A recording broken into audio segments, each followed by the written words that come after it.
Good afternoon, everyone. Yeah. The time is now 4 o'clock, and I'd like to call to order the meeting of the Education Economic Development Committee. A copy of the agenda for this meeting can be found on the county website under the tab for legislature. I would ask that you please silence your phones and electronic devices. And at this time, I would ask you to please rise for a moment of silence and pledge allegiance.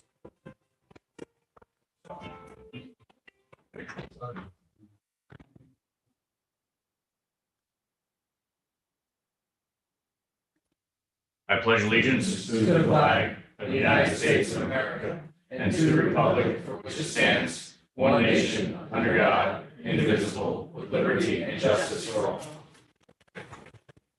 Thank you. Telling me I have roll call, please. Here. Present. Here. Here. Sure. Sassy. Sassy's here. Here. I'm sorry. Physically, you know. Here. 7 present, 1 absent. Thank you very much. First item on the agenda, Mr. Bill Chiaveranti for the monthly update of the IDA for the Orange County Industrial Development Agency. Mr. CEO. Thank you, Mr. Chairman. Hello, everyone. I think you have a hard copy of my presentation. Starting as usual with our upcoming meetings. Of course, everyone is welcome to attend. Mr. Legislator O'Donnell came a couple of months ago, and we have Legislator Fagioni and Chairwoman joining us a couple of meetings in a row. So we appreciate that. We're still downstairs in the community room. Again, there's your schedule if you're interested in attending. I'm just going to highlight a few other things here. We, of course, wrapped up our fiscal year. Our fiscal year is January to December. For those that don't know, we just getting our closing reports to see where everything is ending up. We're closing 2022 with expenses that are $1.577 billion under what they were last year. And that's a reduction due to certainly closing accelerator sites, reducing the staff significantly, and other cost-cutting measures. Excuse me. I'm sorry, the expenses ended at $1.577 million. That's a $2.825 million reduction from the year over. And that's also something we can expect year after year. No, sir. Or I won't be here. But none of us will. You see, it really just illustrates the change. Really, what was going on before and how lean we're trying to run now. Even under our own budget, we finished 22 expenses $600,000 under that budget. Some of it was timing of the shovel ready project, the expenses for that, which I'm going to get to, but also just reduced legal expenses, administration, and building expenses. As well as limiting funding to outside agencies. That's something the IDA had gotten into practice of, which is giving kind of smaller, I'll say, grants to nonprofits. Our general counsel tells us that it's strictly prohibited, so no more grants. So there was a reduction due to that. And then lastly, with our finances, we're fully compliant with all our Paris reporting, which is how we report to the state that the authority's budget office reviews our financials and project activity and such, and all our other transparency requirements. So everything is in line. You should feel, rest assured finances are in good shape and well cared for. Next, policy work. I've been alluding to this in some prior reports. Now that we are really, we're through kind of, I'll say, the rebuilding of the agency, and we're back to work with consistent project applications coming in. We're kind of hit our gate there. Now we're starting to look at our policies, review them comprehensively, and make any changes. At this past board meeting, the January IDA board meeting, we created a standalone recapture policy. There was some language for that in our UTEP. I've talked about our UTEP many times, and I will continue to our uniform tax exemption policy that really dictates who gets what incentives. Well, we had some other language in there, including recapture, meaning if an applicant who receives incentives doesn't fulfill their promises, we recapture some or all of those benefits. We wanted to make that stronger. The ABO requires that that's a standalone, or encourages it to be a standalone policy, so we created that. Also a project approval policy that basically just steps you through how we actually consider projects and approve them. That's just to have a uniform policy so we're not acting in a way that's arbitrary or capricious. Everyone is getting treated the exact same way. I didn't bring copies because they can be lengthy, but if anyone wants to see it or someone requests that I send it to the entire legislature, I can certainly share copies of that. Everything, of course, is on our website as usual.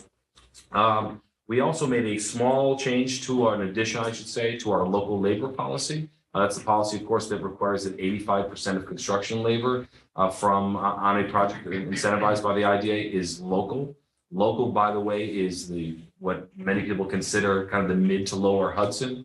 Orange, Ulster, Dutchess, Sullivan, Rockland, Putnam, Westchester. I think that's all of them. We just added Delaware County to that because we're finding that actually a lot of local workers, even those members of, say, laborers union here, iron workers, are coming from that area, especially because of the cost of living. So that it's an added benefit for our applicants, make it that much easier to get local workers. But we think it encourages some of our local constituents, their just neighboring constituents. So that's that. And also what's coming ahead, our bylaws review. We have some minor cleanup to do, some titles that don't make sense anymore, like the former managing director, and some other kind of basic changes we want to make. That'll be coming in our next governance meeting. And then the UTEP, again, the revision of our tax exemption policy, where we'll be taking a harder look at what sectors we're incentivizing most aggressively and all the others, and how are we going to handle distribution, how are we going to handle hotels, all those types of things. So that is will be starting at our next governance meeting in February. I know Legislator Cheney had asked at a prior meeting if legislators, municipal leaders and such can have input. Absolutely, I will not forget that comment. So through that process, once we get to the real meat and potatoes, so to speak, I'll be looking for input on that. That's our policy work. Next, shovel ready. I alluded to that earlier. Right now, there is an in-depth analysis going on by Delaware Engineering, who you know well. Again, this is basically an infrastructure project. It's identifying remaining developable properties all around the county, existing land for sale, other potential green fields, just open land that could be used for development, as well as urban sites, looking for infill opportunities and ground up opportunities in our cities and town centers as well. That's all going on. I keep talking about how robust it is, meaning that there will be GPS maps, very intricate I guess reporting about each site. So it's not just, a spreadsheet. This is going to be a website where the Orange County Partnership can access it, municipal leaders can access it, and really see the sites that are available and get in-depth information. The next step of this shovel ready process is meeting with municipal leaders. And we've been doing that. We've already had, close to 10 meetings with municipal leaders talking about this process. Trying to identify any sites in advance that they think are strategic, and having the conversation. I've been saying this for years in reporting to you about my municipal engagements. It's about really having a dialogue and understanding what do you want to bring to your municipality and what don't you want here. I think that's really important. So it's a two-way dialogue. We've already been doing that. We have a number of others such meetings scheduled. And lastly, I'm excited about this community survey. This is another component of this program where we're putting an online survey out using our own mailing list, the Orange County Chamber, the partnership, other partners, Association of Towns, et cetera, to have it's a pretty comprehensive survey asking for feedback on what do our constituents and local leaders think the future of certainly what the IDA will be focusing on, but what do we want more of in terms of economic development? What do we want less of? What kinds of jobs do you think we need more? What kind of training? What don't you want to see any more of? It's all part of our improved messaging and communication with the public. And it's going to be an integral informant to what the directions we're going to be taking going forward. So that too, I can send you a link to that so you can not only participate, I certainly will share that, but if you want to look in advance, it launches next week to the entire public. But if anyone wants a sneak peek and provide any feedback, happy to do that as well. That's an update on shovel ready. And my last kind of part of the formal presentation is just legal. I'm not going to go into detail here. If in an executive session, either today or the future meeting, I'd be happy to provide more details, just more appropriate. Frankly, we don't want to show our hand to a degree or share any information that really isn't ready for the public or those that may be impacted. But the IDA Board of Directors is still strongly considering any further legal action. And Legislator O'Donnell has an update because we spoke recently about that, so he could share it with you, or again, at executive session, I can provide further details. But no, we have not yet formally decided to open a civil case, make civil suit, something like that. But those discussions are ongoing, and there have been some incremental progress towards that, which again, I can provide further information. Also on your written report is what I'm trying to provide for you every month, which is just a summary of active projects. Mostly that this administration is dealt with since we've come on board. What have we approved? What is actually closed, meaning the legal side is done, and what is actually being built, and what else is in the pipeline. So that's in there. I won't go item by item. Not much has changed since my last month's report, but that is my express report. Thank you, sir. Is there anything from the legal aspect of it that you think you need to know now or would like to share in executive session? Not necessarily. It's not urgent in that matter, if that's what you're asking in that regard, but if you're interested, keep it in mind, and we could schedule that for a subsequent meeting. Fair, thank you. Does anyone have any questions? Mr. Clerk? Sure, First Lady Sassy. Bill Skinnell, is that the old med line? It's not. That's actually being taken over and will be filled already. This is a new ground up, likely a distribution center, a large scale distribution center in Wayanda. There are a couple of those being planned right now. And we had a drafted application, but they have to provide further information. Skinnell does. So we still haven't gotten that. So the board isn't yet really considering it. We expect that to come in February. Thank you. Sure. Legislator Ramos. Thank you, Sure. as usual. So with the survey, I'm excited to hear that that's, coming to fruition. I always ask these kinds of questions. So I know you're saying you have a link, but what about non-digitally?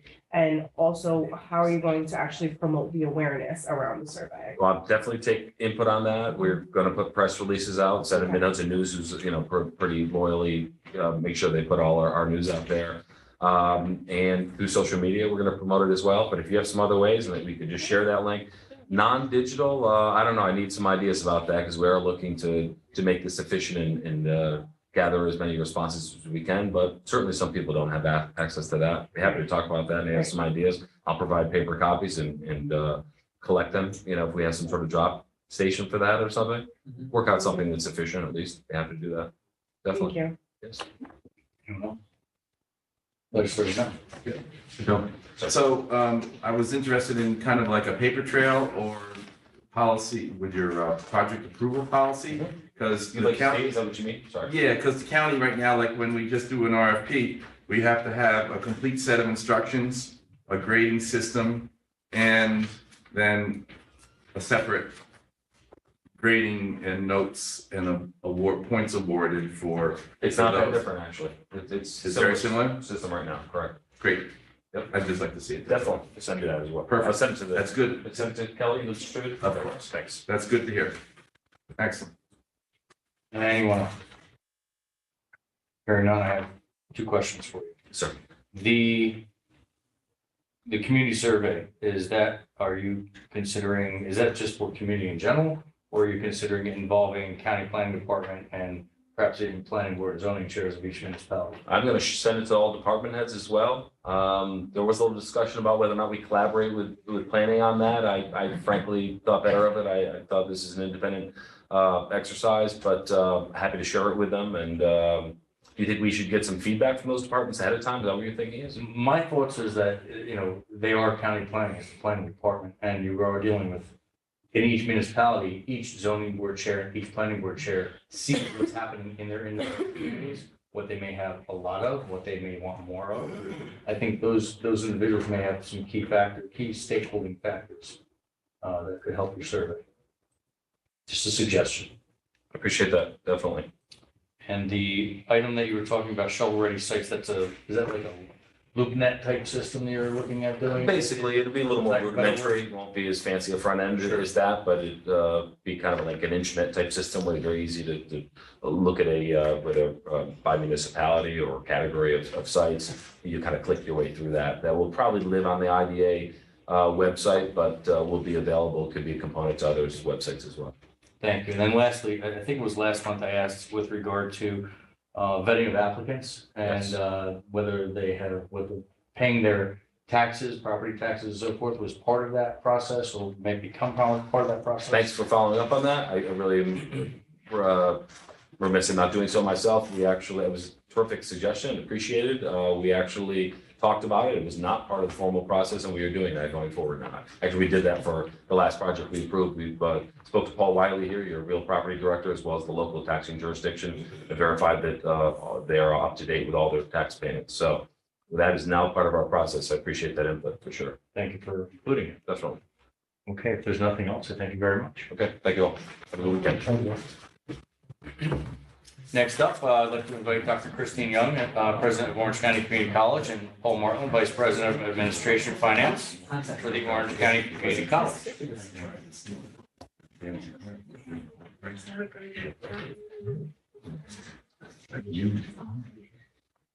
Hello.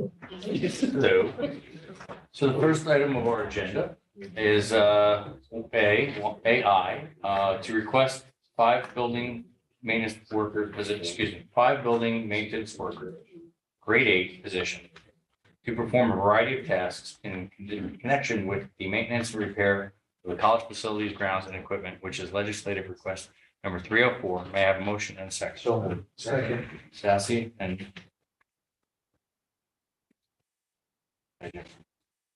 Very good. you have the floor, please. Very good. Thank you for having us here today. And I will note, as I did earlier, these are not additions to staff, but both of these positions, the first two I and II that you'll hear about today, we're creating these positions proactively in anticipation of vacancies in the future. So as individuals leave the institutions, we have these in the arsenal.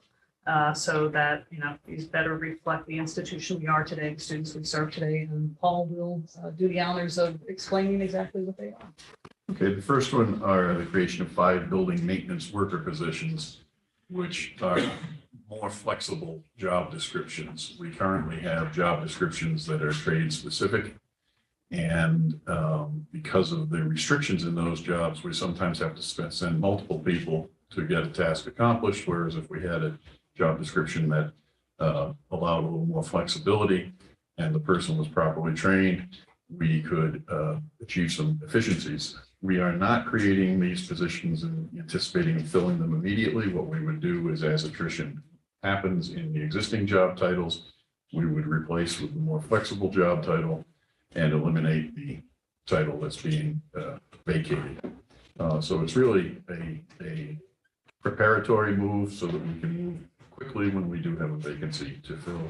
And as came up in the earlier committee meeting, this does not impact trades that have licensing requirements.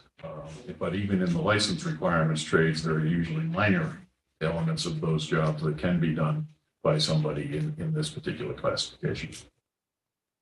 Thank you. Anyone have any questions? Hearing none, all in favor? Aye. Anybody opposed? Motion passes. Thank you. Item number 2, request to create 1 full-time and 1 part-time receptionist, Spanish, English speaking, grade 6 positions. These positions are needed for the ever-growing Hispanic student population and ESL HSC programs. This is legislative request number 304. May I have a motion and a second? Second. Sassy and Lewin. Floor is yours. And this is similar to the previous one. These are not positions we would be filling immediately. We would be filling them as vacancies occur. But the issue that we have is, as you know, the college is a Hispanic serving institution. The demographics of the county are, large increase in Hispanic population. And we have a robust English as a second language program. So for all of these reasons, we should have more bilingual staff members, and we don't. So we're looking to have these positions, and the difference with these positions compared to the ones that we have currently in the receptionist area are all the other job descriptions can include Spanish speaking as a preferred item, but not as a required. And under using these positions, it would be clear to applicants up front that the language skills are required. We're hoping that this will give us a better results than we've had thus far in attempting to have a more bilingual staff. Thank you. Any questions? Legislator, excuse me. Something I should have asked before, I had it underlined. What does HSE mean? I know ESL is English second language. high school equivalency. Okay, thank you. New phrase for GED. New phrase. All set? Thank you. Thank you. See here, all in favor? Opposed? Motion passes. Thank you. Item number B is a request for supplemental appropriation for fiscal year 2022-2023 budget to fund the salary and benefits of a vice president and general counsel and to fund occasional outside counsel to provide legal services previously provided by the county attorney's office. $275,000. Legislative request 276. May I have a motion in a second? So moved. Second. Luhan and Ramos. The floor is yours. Thank you, and thank you. Appreciate the opportunity to come here today and discuss the position and have conversation about this. So it feels like the first thing to do is level set about where the request originated and why we're here today. So in the summer, this past summer, I received a call from the county attorney, Rick Golden, informing me that the county attorney's office, with whom, of course, the college has been represented for some number of years. Our representation has been provided by the county's attorney's office. I am not an attorney, so I hesitate to use all the words, but the communication was that the attorney's office should no longer be providing those services. So no dispute, no question that as the sponsor of the college, that it was the county's responsibility to provide legal representation, but that the county attorney's office in the county of Orange, that this was no longer the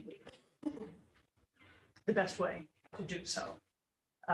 So after this conversation, I went through, Paul went through, my team went through, as you might be going through right now, the emotion of we are very pleased with the county attorney. This has been a most satisfactory agreement, wonderful relationship, great representation, but understood the communication that this would no longer be viable moving forward.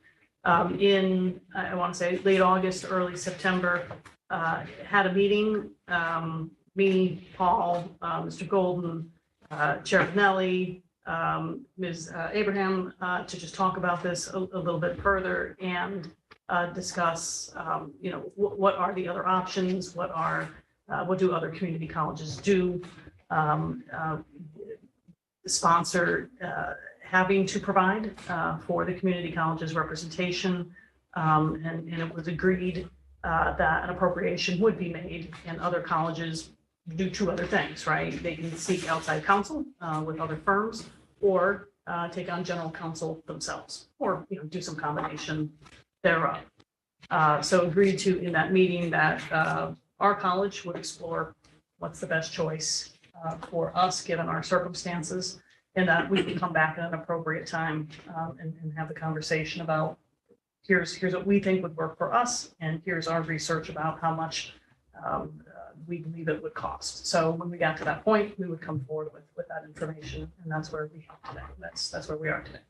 So we have that information, and now it feels like a point to stop and say, is there anything at this point I can respond to qualifying? I am not a lawyer, and I cannot discuss why, or I can't provide the information about why the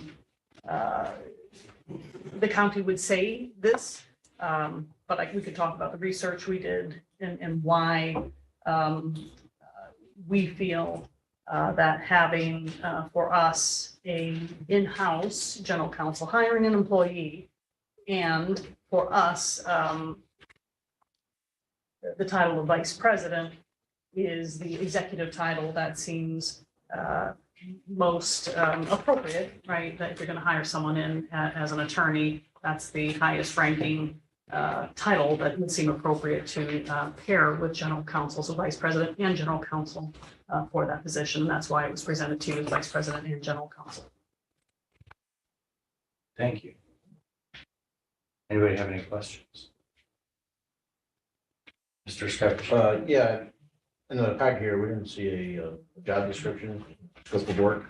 I'm just wondering, you know, general legal counsel, what that entails. I mean, obviously dealing with any litigation, but maybe regulatory matters, stuff like that. You know, we drew the information for the job description from two places. One looked at the job description within the county for an assistant county attorney. And we also looked at job descriptions from other colleges that had this position. And we do have a draft of a job description, should we go forward.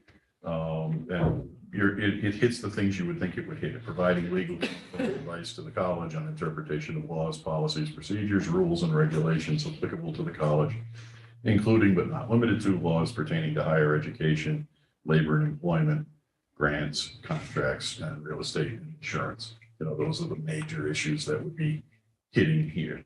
It would anticipate and identify legal issue and counsels the college as to legal strategies and solutions, review, research, interpret, and prepare written and oral opinions on a wide variety of legal issues. Importantly, prepare and review all contracts and leases to be entered into by the college. I can say, as the CFO, we have a multitude of contracts that we sign, and we really don't have legal review of all of them at this time. The occasional one, yes, but not all of them. I think that would be helpful. Reviewing all the local, state, and federal regulations that impact the college. Again, I'm sure you can imagine with all the interaction with the federal government on the funding side, and state and federal governments on all sorts of requirements, keeping up with the regulations is no trivial matter. Preparing, reviewing, approving, and maintaining the board's adopted administrative policies and providing counsel to the board on those issues is another critical area. Review and approve requests for proposals and bid specifications. We have a very strong purchasing process and a good purchasing director, but again, having legal review of those matters would be helpful. Naturally, this person will serve as the college liaison with the county attorney's office, supervise and participate in any defense and prosecution of lawsuits, prepare positions and strategies for the negotiation and collective bargaining, and be a member of the college's negotiation team. And that's particularly timely now because we have one of our major contracts is expiring this year. The staff and chair contract expires on December 31st. The faculty association, we extended that contract a couple of years, but it will come up next year. As you know, CSEA, that negotiation is conducted through the county, but we still have input into things there. So this whole labor relations side of it is timely. And again, advising human resources on personnel issues, and particularly on issues where discrimination charges can be can be seen coming. How do we address those? Serve as the college's Freedom of Information officer, serve as a member of the President's Cabinet and Executive Council. And we would have this person also oversee our grants office because, again, there are so many legal pieces to grant application, grant awards and administration and grant reporting. Having a tighter hand on that is significant. Particularly where there are federal monies involved, the penalties can be dramatic. So it's, I think, well advised there. And of course, in general, other duties as directed by the boss here. So that was what we saw the job looking like. And just to let you know, we didn't just pull the 275,000 out of the air. We had some discussions both with Damian Brady, who was our go-to person within the county attorney's office as he moved into his new position, and also some just general input about the legal costs of the area. And we felt that a base salary of 150,000 was going to be needed to attract a person that could probably do this job. That also fits in the salary structure at the college for a position at this level. We tacked on our average benefit load is 57.2%, which shouldn't shock anybody in the room. As you know, the county numbers are even a little higher than that. So that's another 85,000. So the cost of the person would be 235,000.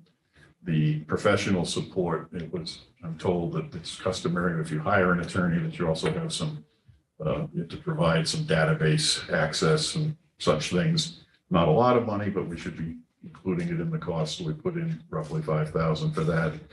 And then we knew that whoever we hire will not necessarily be able to address all of our legal issues, that we still will from time to time need to go to outside counsel.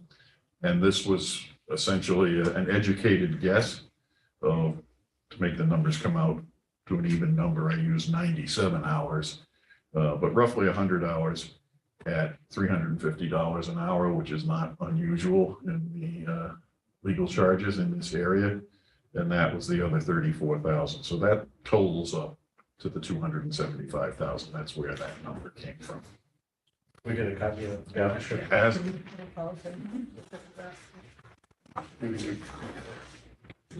As well. This, I did not bring copies of the job description with me, but I can Well, if certainly, you can just email it to me. yeah, Oh, do you want to copy of that? yes. Okay. And this, it isn't finalized, but it gives you what you asked. Thank you. Thank you. Thank you. Any other questions? Quick question.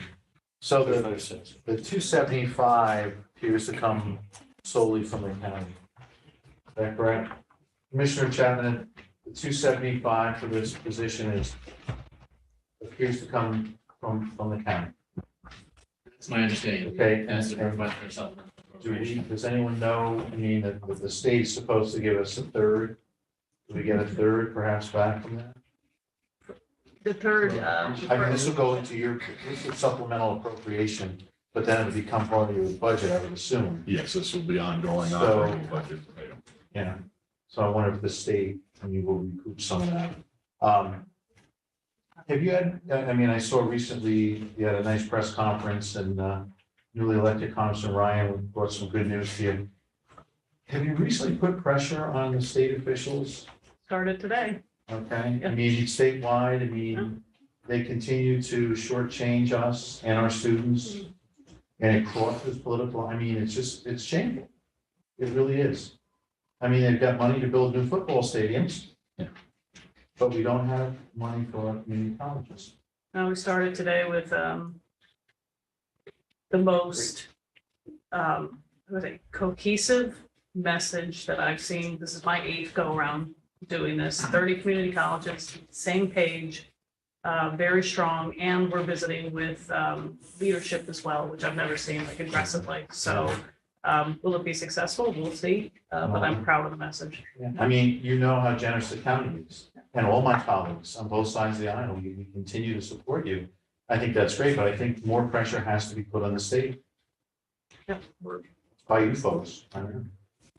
Yep, and we welcome, so 1 visit down, 6 to go, and we have the revised schedule, and we welcome all of you to come with us and tell that story from your point of view, because from Orange County, you can say you're doing your part. Yeah. And other sponsors, other counties can't say that necessarily, so you come at it from a strong point of view.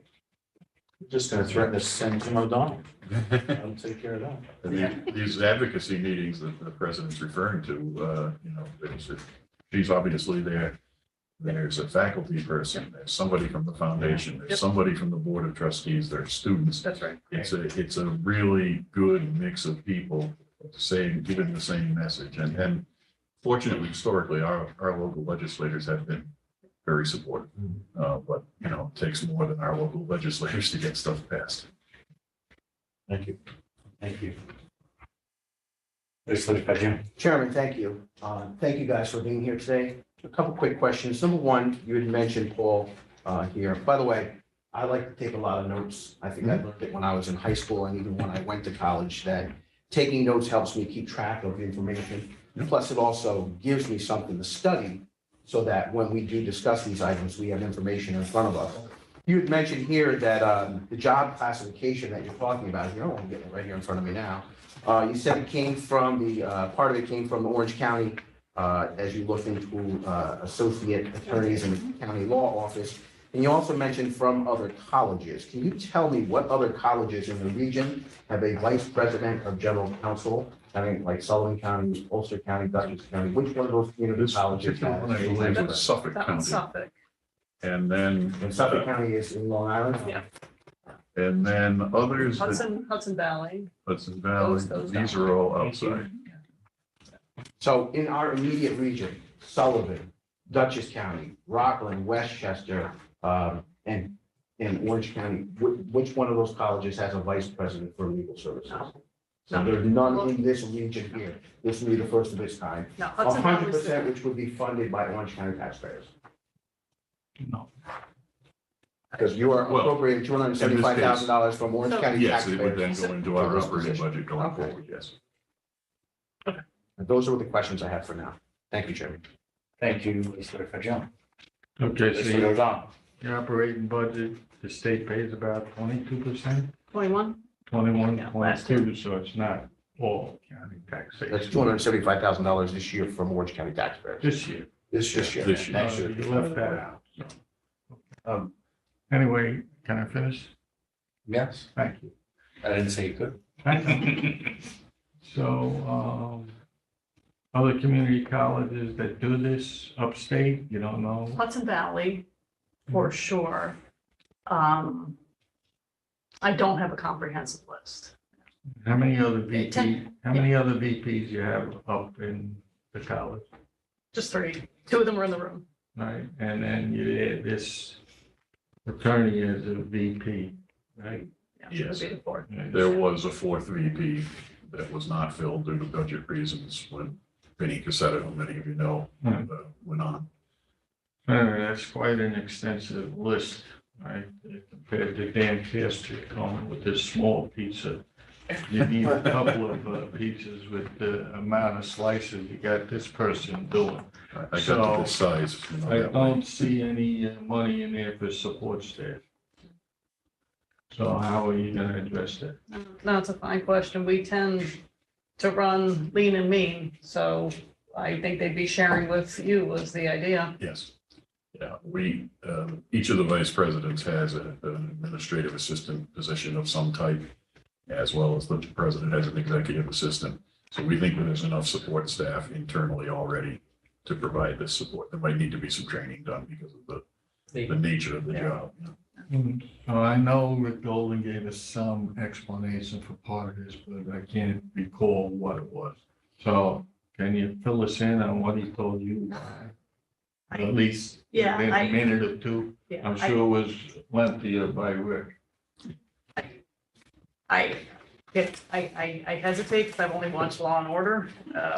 Sleep on a holiday in last night. I will tonight now. My understanding is it has to do with the charter of this particular, what was that, county? Yeah. So it, yeah, please, I'm like looking over here. Because and this would not be the same explanation for other counties. I think I'm just gonna stop there. It appears that it's a different interpretation of the Orange County Charter and the responsibilities they're Supplied by him. His His opinion. interpretation His of the opinion, charter. as he reviewed everything when he came Right, back. okay. And can I ask Langdon a question? I don't see why not. He's not the attorney. Can you remember, if you can, find how much money we spent on outside counsel the past couple of years with the college? We didn't really spend money on outside counsel, in my recollection. I mean, we had different in-house counsel. We had very few cases. And first of all, the college has a good insurance policy. And we actually, the county attorney's office in the past has actually billed the college's carrier. So the county has gotten paid back by the college's carrier for some of that work. Those were, I think, tort-based claims. And then we again, from the county attorney's office, represent them in litigation here or there. And then we provide general labor law advice within available resources.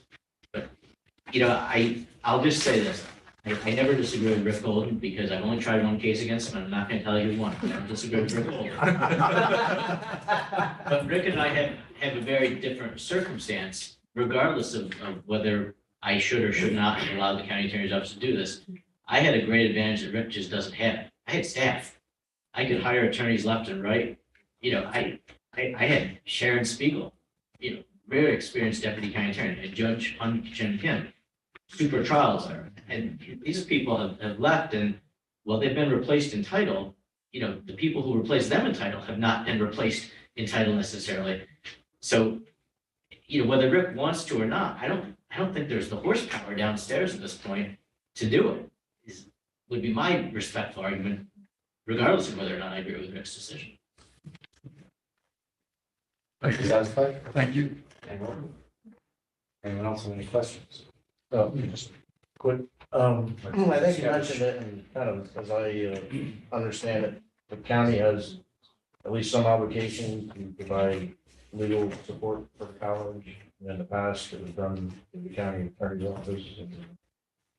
Yeah, Or there's no dispute that the county must provide representation. Must Okay. provide for, I guess is the better way to say it. Okay, Yes. so in the past, we've done that through the county attorney's office. And that's in the state education law. Oh, it's, That's where it comes from. okay. Chairwoman Bennell. When we did have our meeting, and Dr. Young is totally on point in the information she's providing us this afternoon. We do have that responsibility. How we provide that, whether it's that we put something in their budget, whether they had the option of choosing either in-house counsel or outside counsel. When we did meet, I'll be very frank, I didn't anticipate that the request was going to come back with both, okay? Which leads me to say, have you done a cost analysis as to if you have in-house counsel, how much does that cost you? Or if you take all of the services that you need and you contract with an outside firm that has multiple resources depending upon whether you're dealing with labor or with discrimination or workman's compensation. They have all of their people in place, so you have like a one-stop type of shopping. Have you done that cost analysis? And I know we had a lot of really good discussion back in, I guess it was the end of August, beginning of September. So has that cost analysis been done? What we did is we looked at what other colleges who were using the outside counsel model were doing and what they were paying. And it's really all over the board because the nature of the beast is you don't know how much you need. For example, when the county attorney's office was providing us the service, again, it was Damian Brady who was the person who's been involved since I've been here. And, there were times when it was very little of his time, but if we happened to be negotiating a contract, it could be half of his time.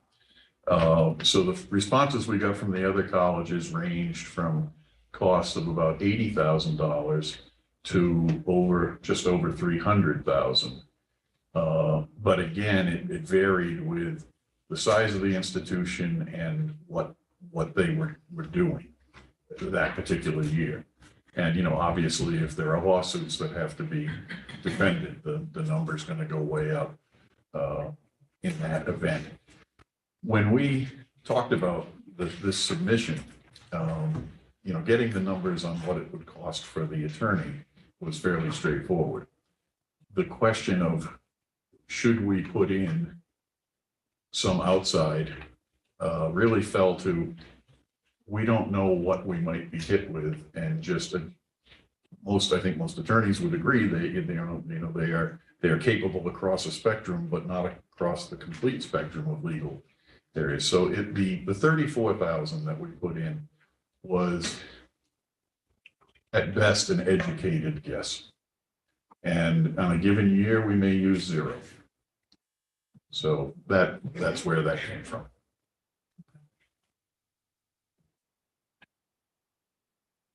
So does this position of, what are we calling it, Vice President, College General Counsel, is that a position that is currently part of the college's list of titles?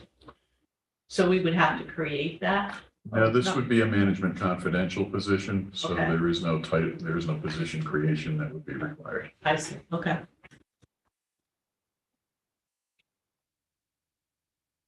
Anything else? Legislative change. Under the previous relationship where the county attorney's office was used, were there chargebacks from the county attorney's office to SUNY Oregon?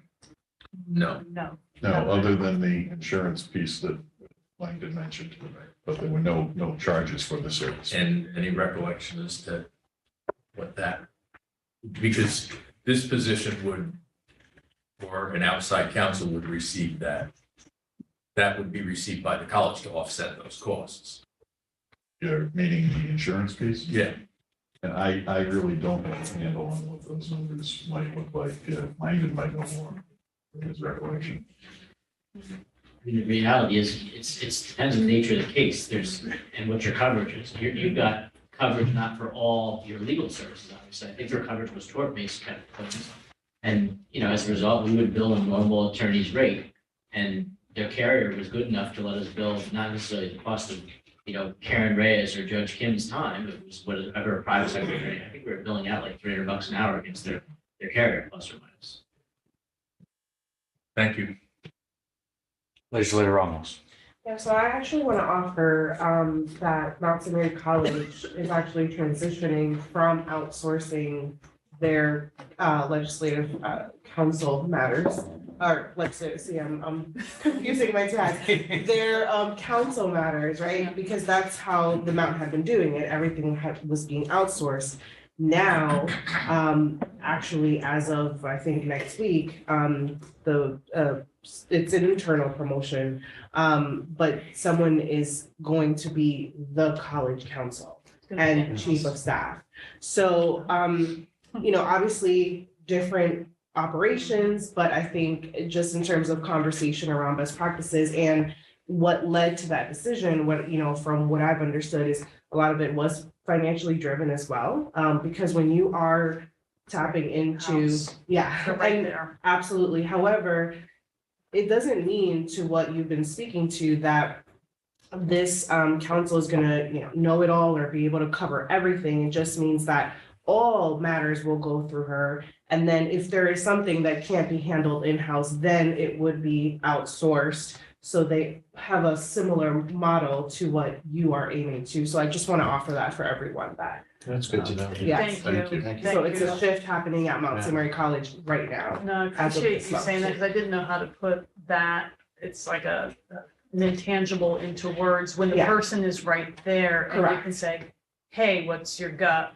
Can you Yes. look at that real quickly, which is not what you do when you have outside Well, counsel. no, because, for that one question, you maybe charge $300, as Yep. opposed to having that internal salary position. Yep, and that might be the thing that saves you from making. Correct. Yep, so it's the risk management we talked about in this conversation and going that direction. Paul and I have talked about the Mhm. risk management aspect of this, Absolutely. which, how do you? Anyone else? Okay, I have a couple of questions. This is not a new position that needs to be created, does not need to go through personnel or HR or anything of that nature. No, because this is a management confidential position, so those are internal to the college. Thank you. Okay. And just, Mr. Moreland and I have had some discussion with regard to this over many months now, right? Where we had discussed my experience, which was outside counsel, when I was with the school board, numerous school board, so almost 12,000 students, very large district. I don't know how it relates to the college, but we didn't have an internal counsel, we had outside counsel. Well, basically, they took care of everything because they had other people to go to, similar to the law department here. You have various people, with various backgrounds in law. Because from what I heard from that, there was a lot of different legal arenas that may be needed. I don't know what your legal needs are, right? And I'm not sure, I'm sure you do, but I don't. I'm not quite sure what to ask at this point, because I wasn't really expecting an internal position either. I'll just ask the question, does anybody have any questions, or would anybody feel they need more information on this? Does, Chairman, if I may, yes, if being presented this today, this offers me an opportunity to have to research this some more. We usually come here to make decisions on what's on the agenda. Not to say that I'm against this right now, but I myself personally need to do some more research on this. And so I would suggest that if anyone were interested, I would ask that maybe we table this for 30 days so that we can really, look at this, just on this page alone, there's 15 points right here. So I would think that I would be comfortable if we would table this for 30 days so that we can do our own internal review on this. there's a motion on the floor. Do you have a second?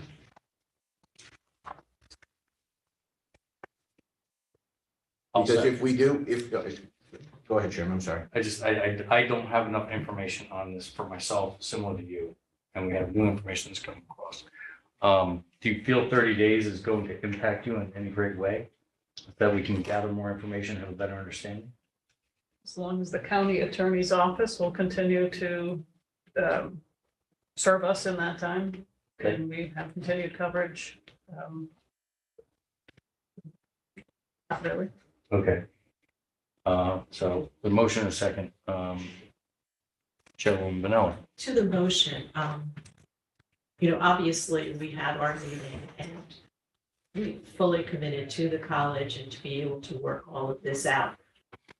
I do agree that getting this information at the last minute really wasn't very helpful. There are some outstanding questions that are there that the county attorney's office is not in the room right now. And I would like to have the opportunity to consult with him as well. If we're going to do this, we want to do this right. And we want to give you every single benefit of the doubt in order to be able to look at all of this.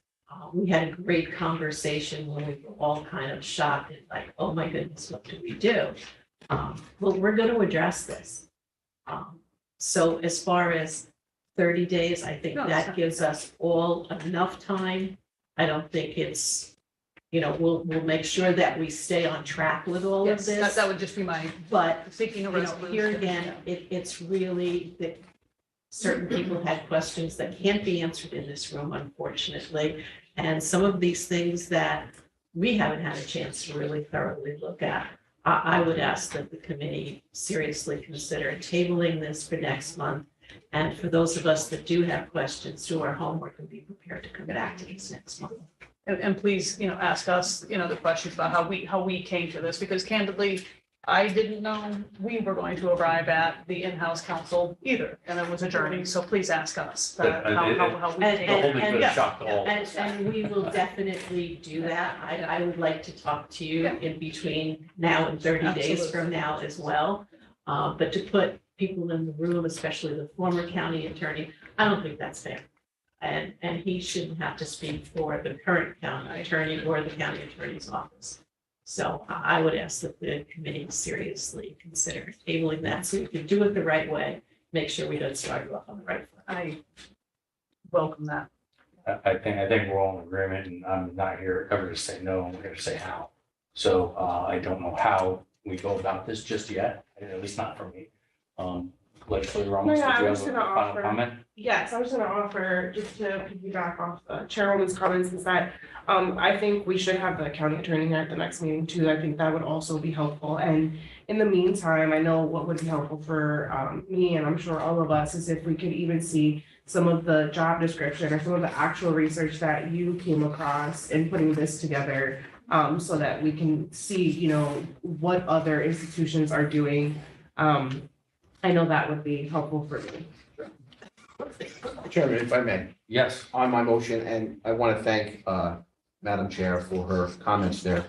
Chair, I'll work with you as majority leader and on this committee with you and work with the college. We will find a resolution so that in 30 days, when we come back here, I'll be fully confident that we will get a vote and move forward on this, because Thank you. one thing we're not gonna do is hang the college out to dry. Thank you. But we have an opportunity to do this right, let's do it right. So- I can concur more. We are, so the charter has both of us in it together. Yes. So Yes, yeah. let's move forward together. Wonderful. Yep. All right. That being said, I think we've talked about this now. Roll call? Fagion? Yes. Luan? No. O'Donnell? No. Ramos? No. Miscavige? Yes. Sassy? Yes. Mayor? Yes. 4 ayes, 3 noes. That was a motion to table. That was motion to table. So it's So tabled. we tabled for 30 days. Yes, sir. Well, the question and then a comment if you may. So twice, I think now you've said that because this is management confidential, you really don't have to come to us. So what's your purpose? Just coming for the money? We need the appropriation. You need the appropriation, that's it, right? Not position, nothing else but that. All right, and now my comment is that it's tabled, right? And I guess you met with the chairwoman and who else? The county attorney and Ms. Abraham. Ms. Abraham. The 4 years? And Mr. Gold. And Rick, Yeah. right, okay. And now what Legislator Fagion just recommended was to add him and you to the conversation, okay? So now we went from 4 or 5 people to 6 or 7, but it still leaves out 5 or 6 of us, counting Kathy, that are not going to be part of these discussions. And how is that going to be different 30 days from now with all these questions than it is today? Well, you did have legislator Ramos who requested that Mr. Golden be present at the next meeting because she has questions. Correct. But you're having meetings before that. Well, I mean, if we're going to have a meeting, if everybody's involved, then we have a quorum, correct? And then we have to have a public meeting. Well, then you don't have to work on anything in the meantime. I'm talking about the work between today and a month from now. What about it? Well, how is it going to be different? You're going Well, to get more I guess that would information. be, I guess you're gonna have You're questions going that to get more are asked and answered. information. And now you went from 4 or 5 in the room to 6 or 7 in the room. That's my point. And if we're going to do that, then you just have the meeting where Rick's here and everybody's here and we have a full discussion. You make up your own questions on what you do. You make your own phone calls and figure it out. Well, I think we're much better moving forward as a group, as a collective to understand this. We obviously have individuals in the room who can do that.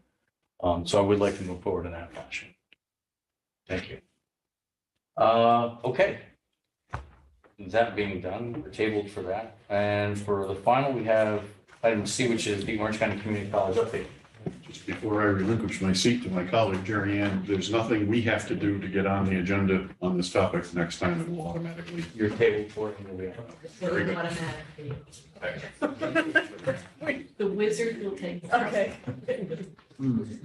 All right, so here comes the good news part of the program. You know, I was very tempted to ask to move this up on the agenda, but here we are. I don't know how often you get to see Jerry Ann Broussard, who is the Vice President for Student Services. Many things in our portfolio, but one of them includes like the admissions part of the college, which includes enrollment. So I'm gonna take the real good news stuff and then you say how we got there. Oh, sure. Right, all right? That's good. So today's the second day of the spring semester.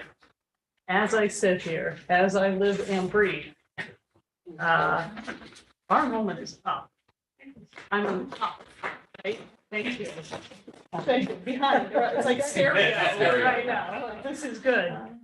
This is up over your projections? Oh, forget projections. It's up over last year. It's up over projections. It's up over everything. So the way we express it typically is, last year at this time, we are up 4.5% over last year at this time. And that's remarkable because we usually lose students in the spring, right? You don't gain students in the spring. So Jerry is going to tell you this story. It comes in 2 parts, like comparing last spring to this spring.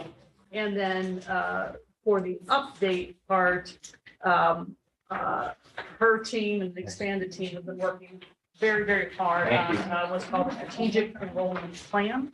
So this is a very, over multiple semesters and multiple years, how are we going to continue working on enrollment through 2025 and illuminate different strategies of the college? You can keep asking as many questions you want about what those strategies are. I will help. I will be here the whole time.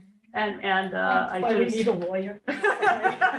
And so what we thought overall is an update this month on enrollment would set us up maybe as soon as February, but certainly by March.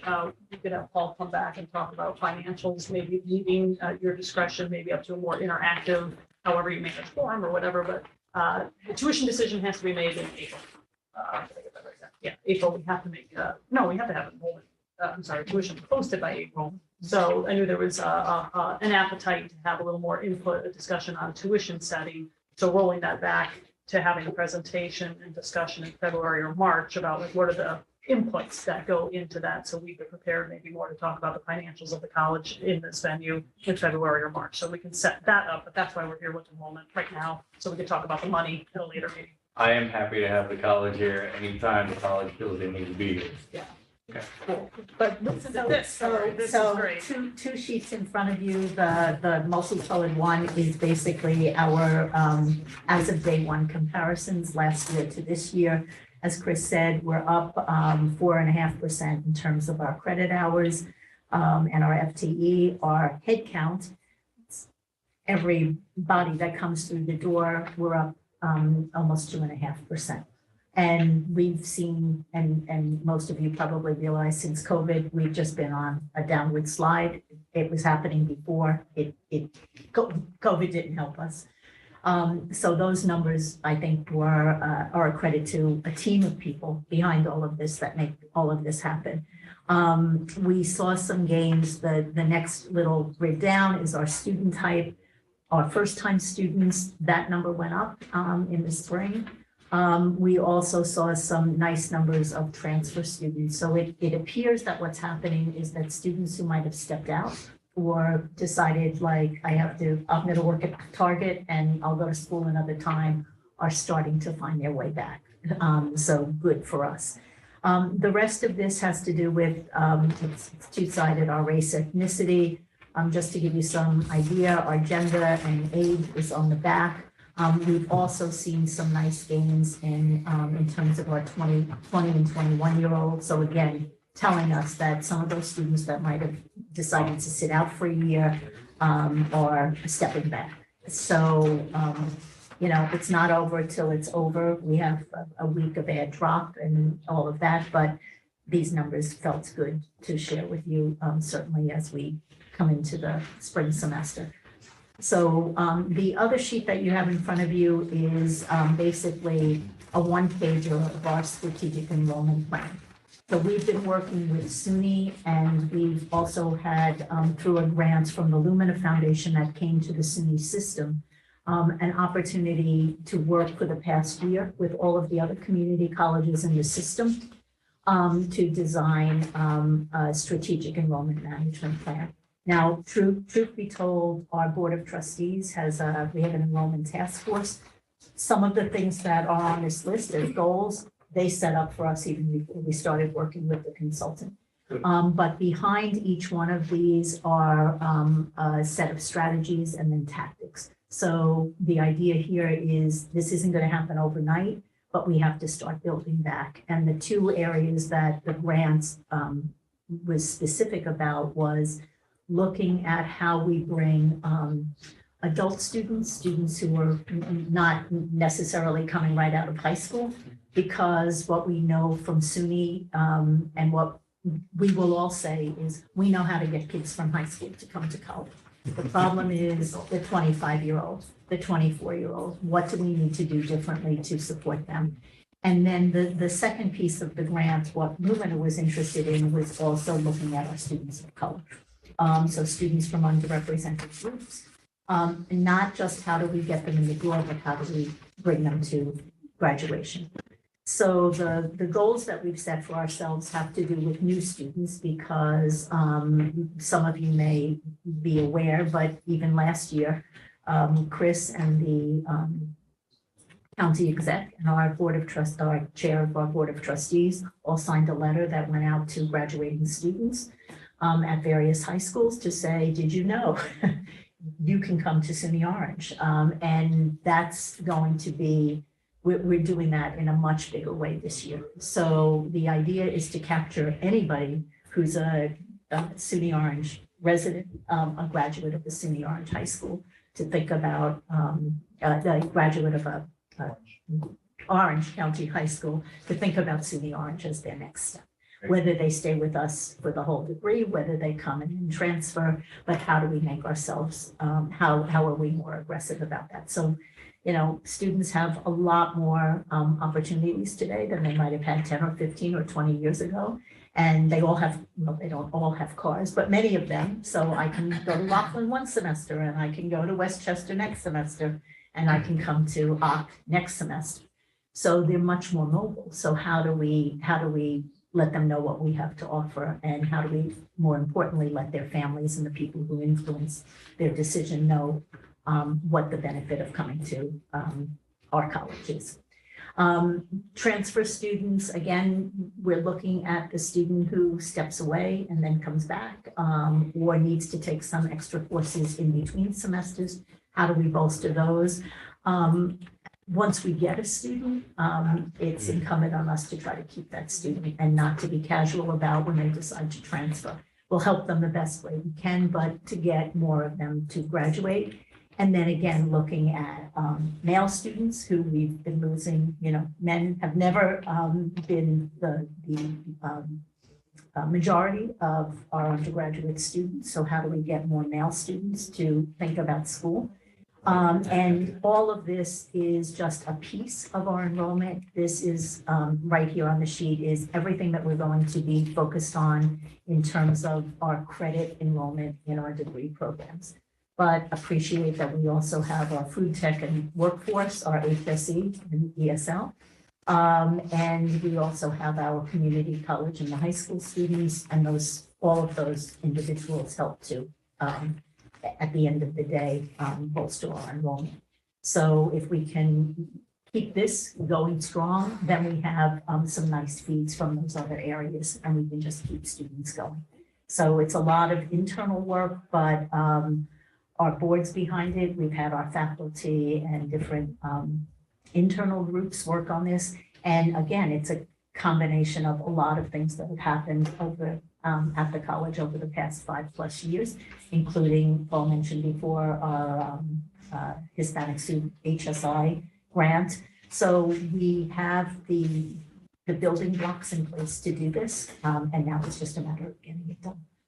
So we're giving ourselves a couple of years, but we also have some support from, and it's not insignificant, but some support from the SUNY system as well, because this is it's not an Orange County issue or problem, it's a statewide problem. Like, we've got to build the workforce, and we've got to get more people through the education pipeline.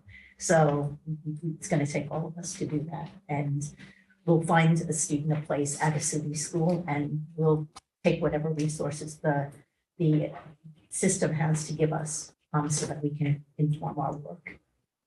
So that's my story.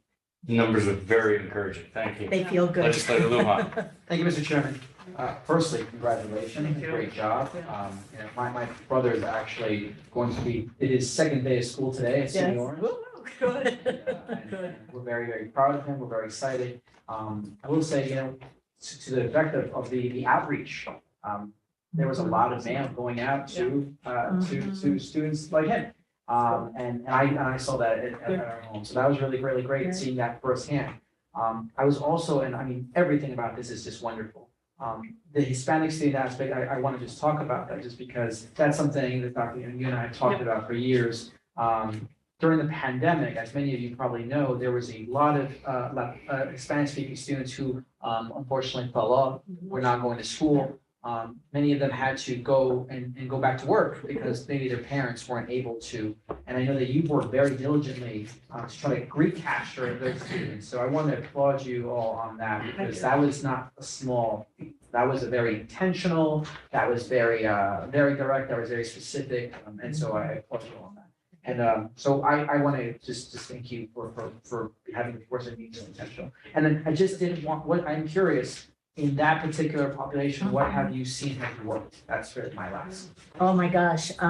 Well, I have to tell you, we have a $3.5 million grant that's helping us do a lot of work, right? And we actually just today, and it is the second day of school, but we've been doing orientations. We've been connecting students much more closely to their academic departments. And, you know, at the end of the day, once they've come through the admissions office, they don't need to come back again, but they need to make a relationship with the college.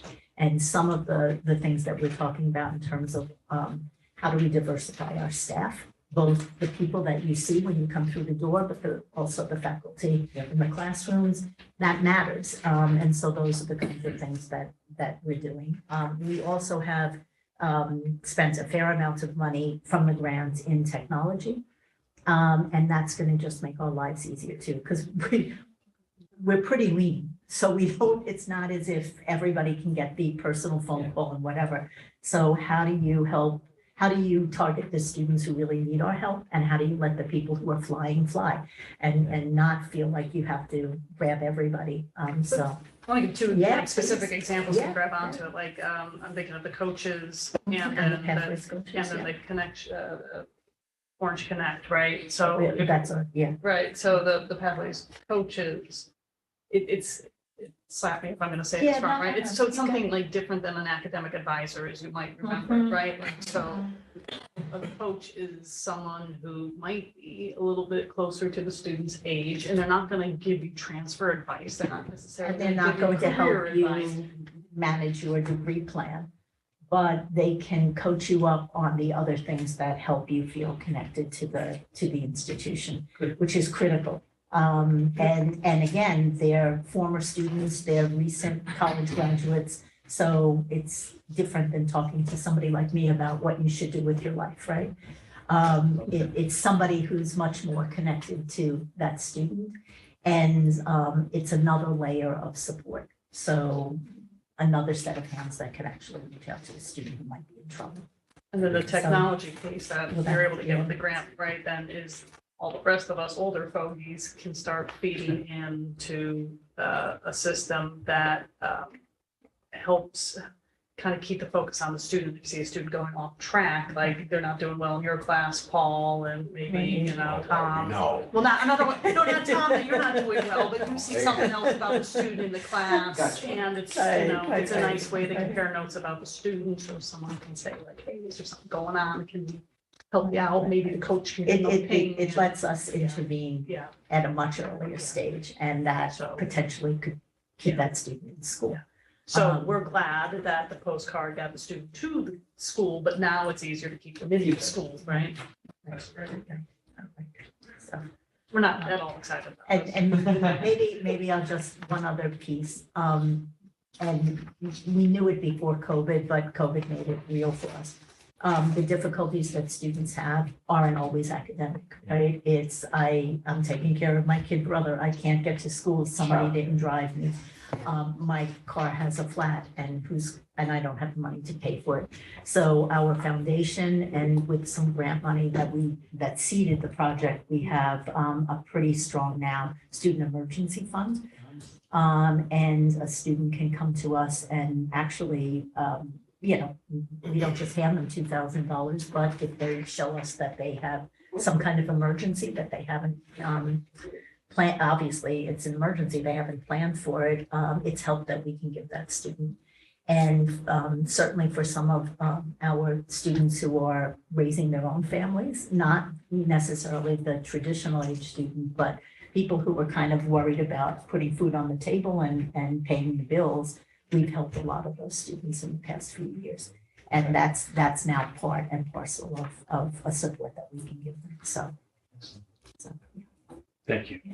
Legislator Paget. Thank you, Chairman.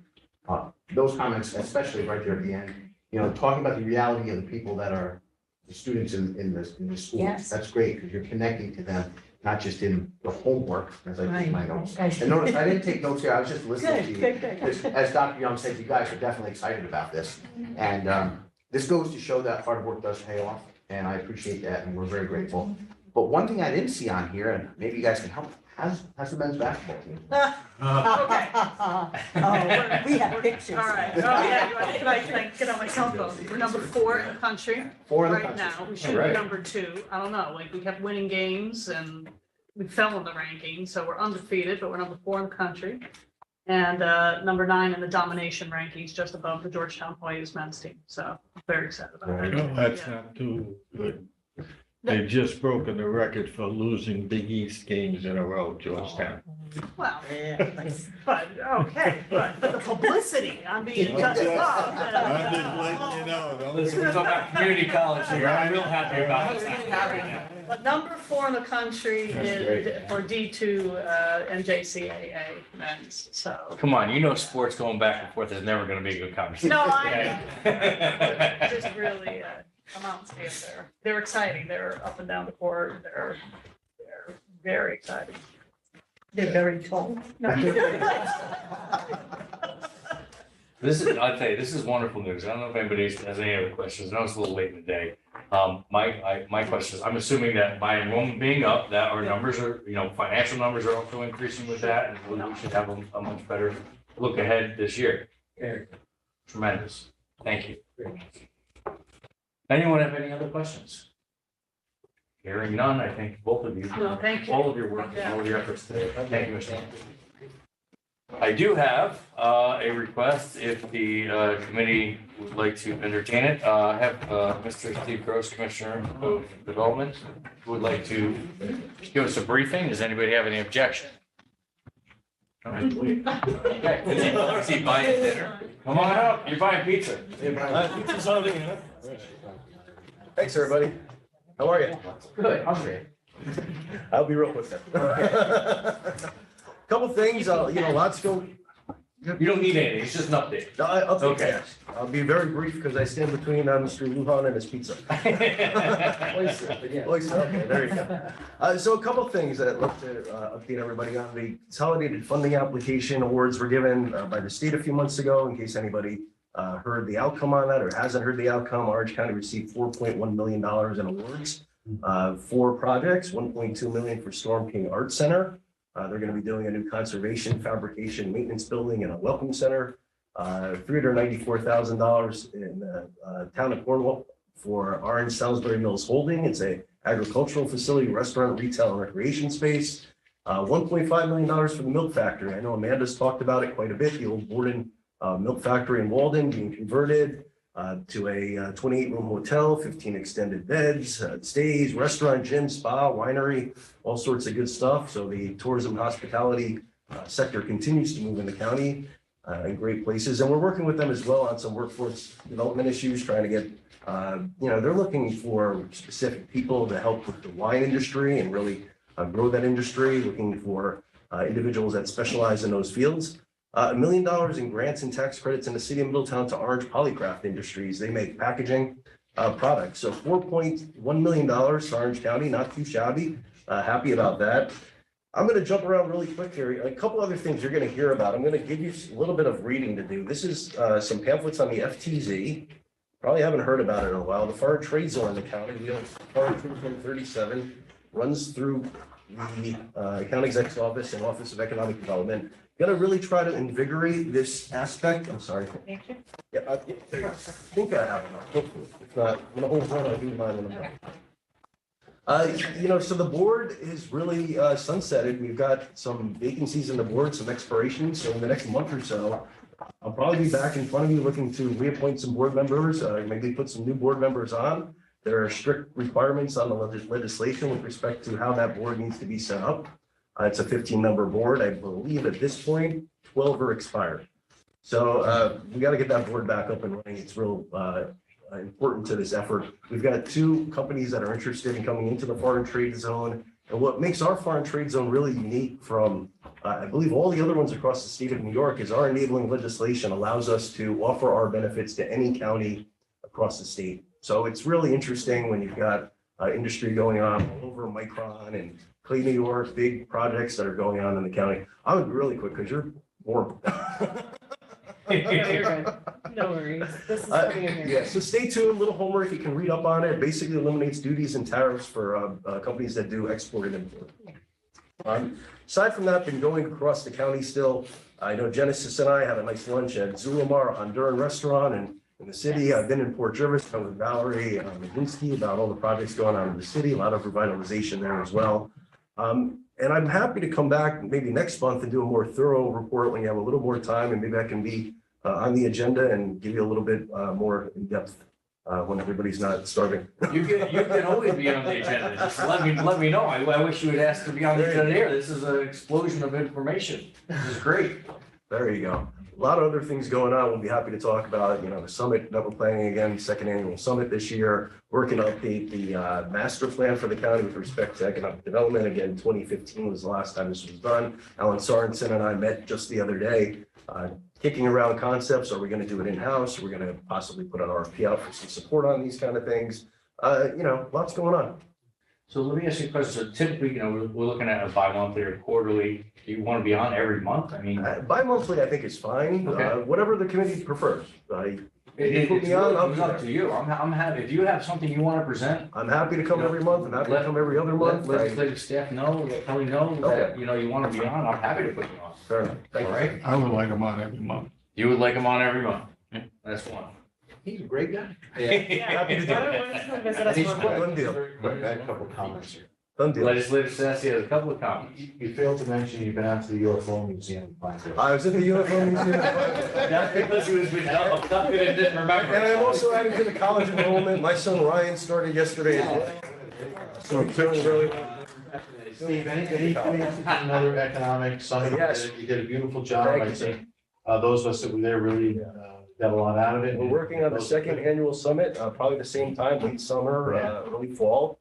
I'm gonna work with the college again, hopefully. It was a great venue for it. Well done, yeah. And, great collaboration in the county. Our economic development team between the partnership and the chamber and Amanda and Tourism and Bill, we really all work together and support each other and work to, fill in the gaps that others can't do. There's, quite a bit of interesting calls. Just yesterday, I got a call from a developer, and a lot of it comes through the county website, right? How they find us.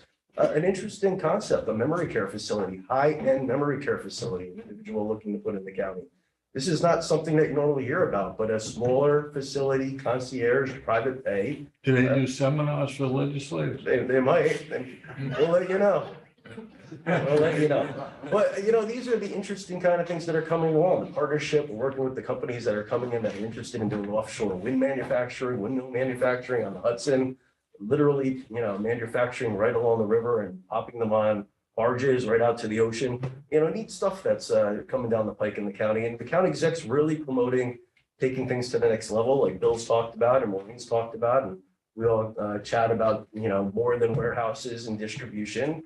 I know I helped the county exec write a letter to the head of Micron, asking, basically putting us on the map. Come down to Orange County, like coming up to Clay, New York, it's about 3 hours from here. We're in a prime location. We've got all the infrastructure to support you. We're happy to build out if you need more. Get on the map. I'm trying to get these new higher tech industries and advanced manufacturing to take note of Orange County and, get that flag planted here. Okay, so Thank you you very are much. going to be on every month unless you tell me no. Done deal. Because so the anticipation is that we have so much going on in the county, you have to be here. Done deal. I like it. Done Excellent. deal. Thank you. All right. That's it. Everybody's good? Okay, may I have a motion to adjourn? Oh. Motion and second. Thank you all very much.